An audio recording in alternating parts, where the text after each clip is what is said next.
All the elements of your story contribute to how your reader experiences that story. That includes your narrative prose, it includes your dialogue, it includes your pacing, and it includes your settings. And you want to be clear on how to use settings in order to maximize the impact of your story. So settings work on basically two levels and with two different techniques. Now, because there are so many elements that work together, you really do need to plan this stuff in advance. I actually have a free story planning guide that can help you out. Just write story planning guide, please, down below, and I'll send that to you right away. Settings as a tool of increasing the emotional power of your story works at both the scene or chapter level and at the story level as a whole. At the scene and chapter level, you're talking about increasing the emotional power of that moment. At the story level, you're talking about increasing the power of the theme. By theme, I mean the philosophical truth statement at the core of your story, such as be true to yourself, love conquers all.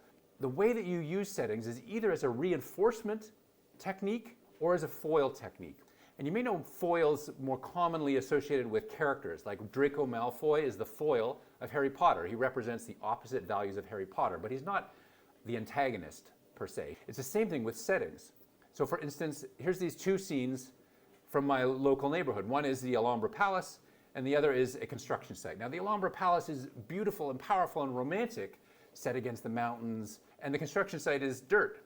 It's not romantic at all. Now imagine a action scene or a romance scene in either of those settings. If you were writing a story in which you wanted to emphasize in that moment how they had come through difficult times, through the dirt, and they were finding love, you might have your protagonist and the love interest kissing in the construction site, and that would, through a foil technique, emphasize the romance and power of that moment emotionally.